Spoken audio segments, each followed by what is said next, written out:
Assalamualaikum warahmatullahi wabarakatuh. Perkenalkan, nama saya Muhammad Lutfi Faris dengan NPM 19 2001 5161004 dari Fakultas Bahasa dan Sastra Prodi Sastra Indonesia. Puji dan syukur saya panjatkan kehadirat Tuhan Yang Maha Esa, karena berkat rahmat dan hidayahnya lah saya dapat mengerjakan tugas akhir mata kuliah kewarganegaraan. Di sini saya ingin membahas tentang narkoba dan pencegahannya. Di sini saya berterima kasih kepada Ibu Cudin Safina sebagai dosen pembimbing teknik dalam penulisan makalah ini. Lalu di sini saya akan membahas tentang narkoba. Narkoba sudah tidak asing di telinga masyarakat dunia, pada umumnya masyarakat Indonesia. Nama narkoba sangat dikenal baik di kalangan masyarakat karena pengguna narkoba tersebut mengatakan bahwa benda tersebut merupakan benda yang dapat menolong mereka yang sedang mengalami masalah dalam kehidupannya. Menurut mereka, narkoba merupakan pahlawan dalam kehidupannya. Narkoba sudah meresahkan masyarakat kita di Indonesia karena efek dari benda ini bila dikonsumsi secara salah dan berlebihan oleh penggunanya, maka akan berakibat fatal. Bisa juga mengakibatkan kematian bagi para penggunanya.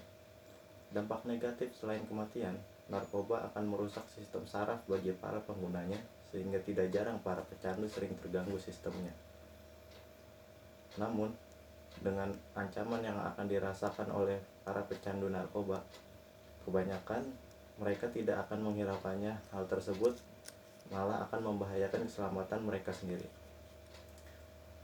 Mereka malah senang bersahabat dengan benda terlarang tersebut.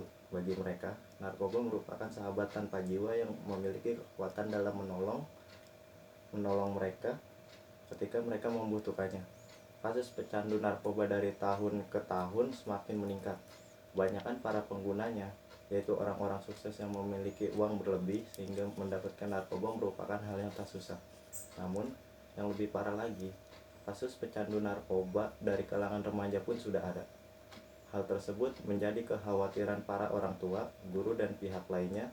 Mereka khawatir dengan hal tersebut. Jika para penerus bangsa ini kebanyakan para pecandu narkoba, maka masa depan bangsa ini akan suram. Maka dari itu perlu adanya sosialisasi yang benar mengenai narkoba dan upaya pencegahan pengguna narkoba yang efektif agar hal tersebut tidak merajalela. Dari sini saya ingin menjelaskan permasalahan yang terjadi pada penanggulangan narkoba dan psikotropika sebagai berikut. Yang satu, apa yang dimaksud dengan narkotika dan psikotropika? Dua, bagaimanakah faktor atau sebab dan akibat penggunaan penyalahgunaan narkotika dan psikotropika? Yang ketiga, bagaimana cara pengobatan dan pencegahannya? Di sini saya pun akan menjelaskan tujuan dari penulisan ini. Yang pertama adalah mengetahui arti narkoba dan psikotropika. Yang kedua, mengetahui faktor atau sebab dan akibat penggunaan penyalahgunaan narkotika dan psikotropika. Yang ketiga, mengetahui cara pengobatan dan pencegahannya. Dan di sini saya akan memberikan manfaat dari penulisan makalah ini, yaitu untuk memberikan informasi tentang narkoba dan bahayanya agar kita tidak terjerumus di dalamnya, serta kita bisa menjadi penerus bangsa yang bersih dari narkotika. Pertama, pengertian narkotika. Narkotika adalah bahan atau zat yang dapat mempengaruhi kondisi kejiwaan psikologis seseorang, pikiran, perasaan, dan perilaku, serta dapat menimbulkan ketergantungan secara fisik dan psikologi. Menurut Undang-Undang Republik Indonesia Nomor 35 Tahun 2009, narkotika adalah zat atau obat yang berasal dari tanaman atau bukan tanaman, baik sintetis maupun semi-sintetis, yang dapat menyebabkan penurunan atau perubahan kesadaran, hilangnya rasa, mengurangi sampai menghilangkan rasa nyeri, dan dapat menimbulkan ketergantungan. Pengertian psikotropika.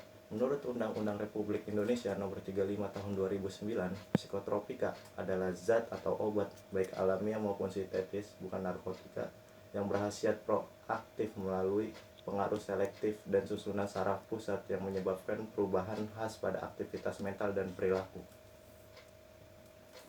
Yang selanjutnya, jenis-jenis narkotika dan psikotropika. Narkotika dan psikotropika memiliki beberapa golongan. Yang pertama adalah ada golongan ke-1, narkotika yang hanya dapat digunakan untuk tujuan pengembangan ilmu pengetahuan dan tidak dapat digunakan dalam terapi, serta mempunyai potensi sangat tinggi mengakibatkan ketergantungan. Contohnya adalah heroin. Heroin ini merupakan turunan morfin yang sudah mengalami proses kimiawi pada mulanya. Heroin ini digunakan untuk pengobatan ketergantungan morfin, tetapi kemudian terbukti bahwa kecanduan heroin justru lebih hebat. Morfin atau heroin disebut juga dengan putal. Bentuknya seperti serbuk putih tidak berbau. Lalu ada kokain. Efek dari penggunaan kokain dapat menyebabkan paranoid, serta halusinasi dan berkurang rasa percaya diri. Pemakaian obat ini akan merusak saraf di otak selain memperburuk sistem pernafasan. Penggunaan yang berlebihan sangat membahayakan dan bisa membawa kematian. Kokain yang turunannya putau sangat berbahaya bagi kesehatan manusia. Lalu yang terakhir ada ganja. Ganja yang dikenal juga dengan nama cannabis sativa pada mulanya banyak digunakan sebagai obat relaksan untuk mengatasi intoksikasi atau keracunan ringan. Bahan yang dapat digunakan berupa daun, batang, dan biji. Namun kemudian disalahgunakan oleh para pemakainya. Ganja dapat membuat ketagihan secara mental dan berpikir menjadi lambat, dan pecandunya nampak bodoh karena zat tersebut dapat mempengaruhi konsentrasi dan ingatan, serta kemampuan berpikir menjadi menurun. Lalu ada golongan yang kedua. Narkotika yang berkhasiat pengobatan digunakan sebagai pilihan terakhir dan dapat digunakan dalam terapi dan atau untuk tujuan pengembangan ilmu pengetahuan serta mempunyai potensi tinggi mengakibatkan ketergantungan. Contohnya adalah yang pertama ada morfin. Morfin merupakan turunan opium yang dibuat dari hasil percampuran getah kopi atau Papaver somniferum dengan bahan kimia lain, sifatnya menjadi semi-sintetik. Morfin merupakan zat aktif dari opium. Di dalam dunia kedokteran, zat ini digunakan untuk mengurangi rasa sakit pada waktu dilakukannya pembedahan atau operasi. Ketika pecah perang saudara di Amerika Serikat pada tahun 1856, zat ini digunakan untuk serdadu yang luka, yang mengurangi rasa sakit, akan tetapi efeknya yang negatif, maka penggunaannya diganti dengan obat-obatan sintetik lainnya. Lalu ada golongan ketiga, narkotika yang berkhasiat pengobatan dan banyak digunakan dalam terapi dan atau tujuan pengembangan ilmu pengetahuan serta mempunyai rasa potensi ringan mengakibatkan ketergantungan. Contohnya adalah kodein. Kodein adalah sejenis obat yang digunakan untuk mengobati nyeri sedang hingga berat. Efek sampingnya dapat mengecam jiwa, seperti halnya senyawa opiat lainnya adalah depresi saluran pernapasan. Lalu di sini saya akan menjelaskan jenis-jenis psikotropika. Golongan 1, psikotropika yang hanya dapat digunakan untuk tujuan ilmu pengetahuan dan tidak digunakan dalam terapi serta mempunyai potensi kuat mengakibatkan sindrom ketergantungan. Contohnya adalah ekstasi. Dari sekian banyak narkoba yang beredar di pasaran, maka ekstasi mungil inilah yang paling banyak diproduksi di dalam negeri. Selain dari bahan bakunya yang mudah didapat, harga jualnya pun bervariasi mulai dari harga golongan high class eksekutif, selebritis di atas 100.000 hingga harga banting di warung kafe seharga 10.000 per butir. Lalu ada golongan kedua, psikotropika yang berkhasiat pengobatan dan dapat digunakan dalam terapi dan atau tujuan ilmu pengetahuan serta mempunyai potensi kuat mengakibatkan sindrom ketergantungan. Contohnya adalah amfetamin. Memiliki nama jalanan sheet meth crystal whiz. Bentuknya ada yang berbentuk bubuk warna putih dan keabuan dan juga tablet. Cara penggunaannya dengan dihirup, sedangkan yang berbentuk tablet diminum dengan air. Lalu ada golongan ketiga, psikotropika yang berkhasiat pengobatan dan dapat digunakan dalam terapi dan atau tujuan ilmu pengetahuan serta mempunyai potensi sedang yang mengakibatkan sindrom ketergantungan. Contohnya adalah phenobarbital. Phenobarbital merupakan antikonvulsan turunan barbiturat yang efektif dalam mengatasi epilepsi. Fenobarbital menekan korteks sensor, menurunkan aktivitas motorik, menyebabkan kantuk, efek sedasi dan hipnotik. Lalu ada golongan keempat, psikotropika yang berkhasiat pengobatan dan sangat luas digunakan terapi dan atau untuk tujuan ilmu pengetahuan serta mempunyai potensi ringan mengakibatkan sindrom ketergantungan. Contohnya adalah diazepam. Lalu ada zat adiktif lainnya. Zat adiktif lainnya adalah bahan atau zat yang berpengaruh psikoaktif di luar narkotika dan psikotropika, meliputi minuman beralkohol. Minuman yang mengandung etanol etil alkohol yang berpengaruh menekan susunan saraf pusat dan sering menjadi bagian dari kehidupan manusia sehari-hari dalam kebudayaan tertentu. Jika digunakan bersamaan dengan narkotika atau psikotropika, akan memperkuat pengaruh obat atau zat itu dalam tubuh manusia. Ada 3 golongan minuman beralkohol, yaitu golongan A dengan kadar alkohol 1-5% atau bir. Golongan B dengan kadar etanol 5-20% berbagai minuman anggur, dan golongan C dengan kadar etanol 20-45% whisky, vodka, Mansion House, dan Johnny Walker.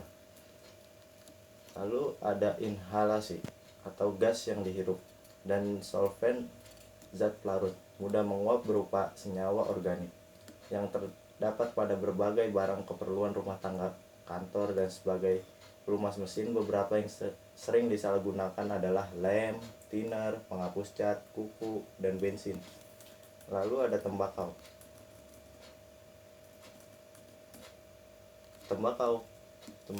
Pemakaian tembakau yang mengandung nikotin sangat luas di masyarakat. Rokok dan alkohol sering menjadi pintu masuk penyalahgunaan nafza. Berdasarkan efeknya terhadap perilaku yang ditimbulkan dari nafza dapat digolongkan menjadi 3 golongan sebagai berikut. 1. Golongan depresan atau downer. Jenis nafza yang berfungsi mengurangi aktivitas fungsional tubuh. Jenis ini membuat pemakainya menjadi tenang, bahkan membuat tertidur dan tak sadarkan diri. Contohnya opioid atau morfin, heroin, kodein, sedatif, penenang, hipnotik, obat tidur, dan tranquilizer atau anti cemas. Golongan stimulan atau upper. Jenis nafza yang merangsang fungsi tubuh dan meningkatkan kegairahan kerja. Jenis ini membuat pemakainya menjadi aktif, segar, dan bersemangat. Contoh amfetamin, sabu, ekstasi, dan kokain. Golongan halusinogen. Jenis nafza yang dapat ditimbulkan efek halusinasi yang bersifat merubah perasaan, pikiran, seringkali menciptakan daya pandang yang berbeda sehingga seluruh perasaan yang terganggu, dan contohnya adalah kanabis atau ganja. Faktor penyalahgunaan narkotika dan psikotropika. Faktor penyebab penyalahgunaan narkoba dapat dibagi menjadi 2 faktor, yaitu yang pertama ada faktor internal. Faktor internal yaitu faktor yang berasal dari dalam diri individu seperti kepribadian, kecemasan, dan depresi, serta kurangnya religiusitas.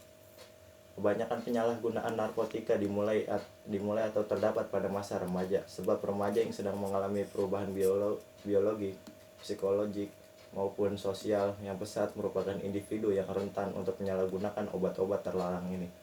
Anak atau remaja dengan ciri-ciri tertentu mempunyai resiko lebih besar untuk menjadi penyalahgunaan narkoba. Lalu ada faktor eksternal. Faktor eksternal yaitu faktor yang berasal dari luar individu atau lingkungan seperti keberadaan zat, kondisi keluarga, lemahnya hukum, serta pengaruh lingkungan. Faktor-faktor tersebut di atas memang tidak selalu membuat seseorang kelak menjadi penyalahgunaan obat terlarang. Akan tetapi, makin banyak faktor-faktor di atas, makin besar kemungkinan seseorang menjadi penyalahgunaan narkoba. Hal ini harus dipelajari kasus demi kasus. Faktor individu, faktor lingkungan, keluarga, dan teman sebaya pergaulan tidak selalu sama besar perannya dalam menyebabkan seseorang menyalahgunakan narkoba. Karena faktor pergaulan, bisa saja seorang anak yang berasal dari keluarga yang harmonis dan cukup komunikatif menjadi penyalahgunaan narkoba.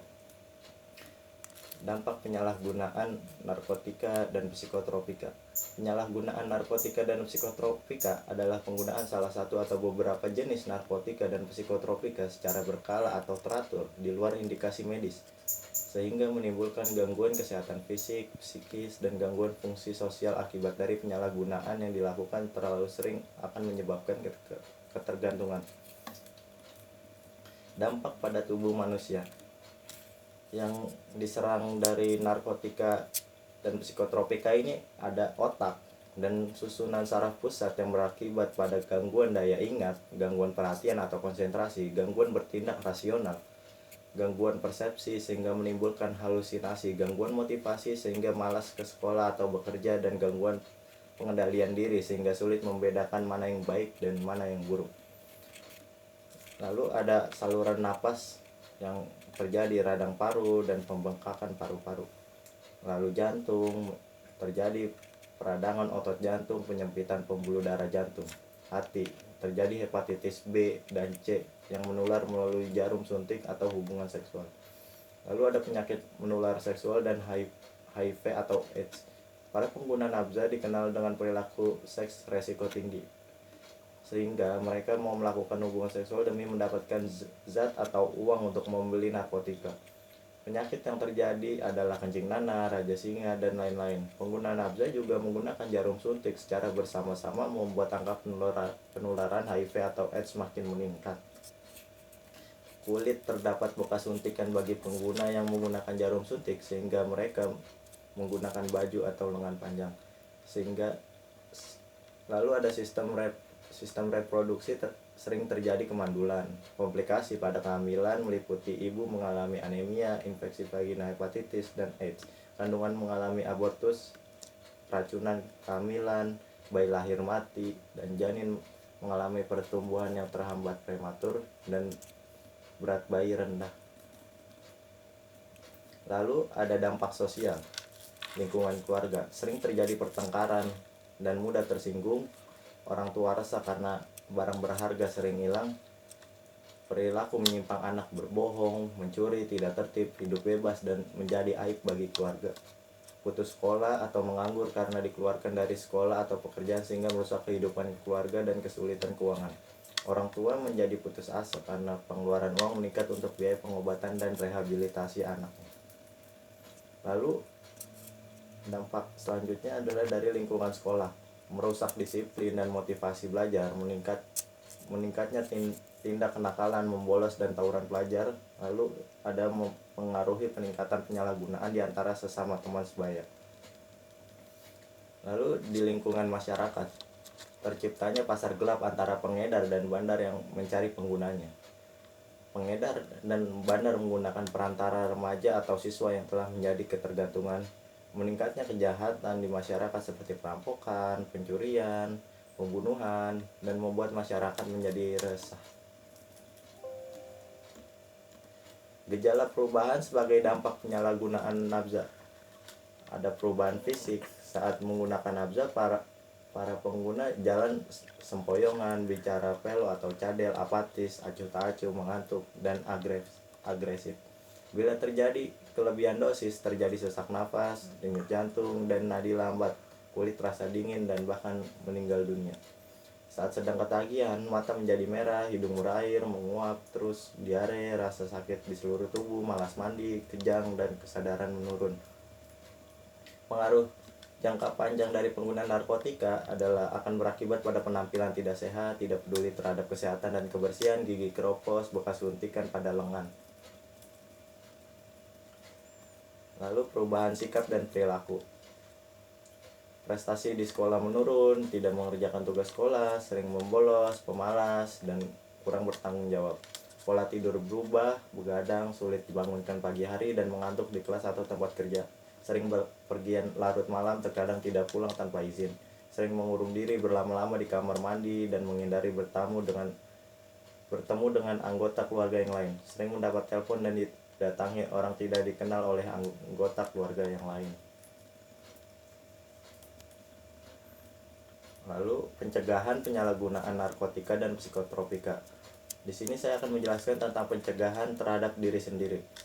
Yang pertama ada belajar untuk mengatakan tidak, baik kepada diri sendiri ataupun kepada orang lain yang menawarkan barang haram itu terhadap kita. Yang kedua ada tidak usah terpancing karena dibilang kurang perhatian. Tidak usah selalu dianggap ingin hebat, berani, gaul dan sebagainya. Lalu ada bergaul dengan teman yang baik dan jauhi teman yang berperilaku buruk. Dan yang terakhir ada jangan pernah mencoba-coba narkotika dan psikotropika. Lalu pencegahan terhadap keluarga, pengasuhan anak yang baik dan dengan penuh kasih sayang, penanaman disiplin yang baik, mengajarkan yang perbedaan baik dan buruk, mengembangkan kemandirian, memberi kebebasan bertanggung jawab, dan mengembangkan harga diri anak dengan menghargai jika berbuat baik atau mencapai prestasi tertentu.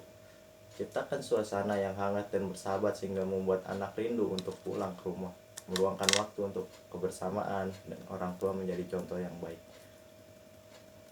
Lalu selanjutnya saya akan membahas tentang penanggulangan penyalahgunaan narkotika dan psikotropika. Upaya penanggulangan penyalahgunaan narkotika dan psikotropika dapat dilakukan melalui beberapa cara berikut ini. Yang pertama ada preventif atau pencegahan. Preventif dilakukan untuk membentuk masyarakat yang mempunyai ketahanan dan kekebalan terhadap narkoba.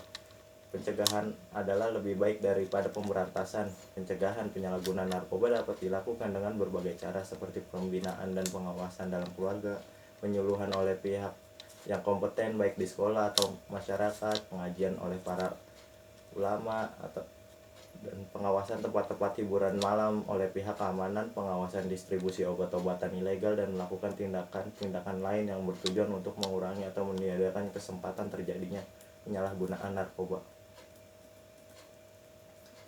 Lalu ada rehabilitatif atau rehabilitasi. Rehabilitatif dilakukan agar setelah pengobatan selesai, para korban tidak kambuh lagi atau ketagihan lagi kepada narkoba. Rehabilitasi berupaya menyantuni dan memperlakukan secara wajar para korban narkotika agar dapat kembali ke masyarakat dalam keadaan sehat jasmani dan rohani. Lalu ada represif. Represif artinya menindak atau memberantas penyalahgunaan narkoba melalui jalur hukum yang dilakukan oleh para penegak hukum atau aparat keamanan yang dibantu oleh masyarakat. Kalau masyarakat mengetahui harus segera melaporkan kepada pihak berwajib dan tidak boleh ada main hakim sendiri. Lalu penutup, kesimpulan, narkotika adalah bahan atau zat yang dapat mempengaruhi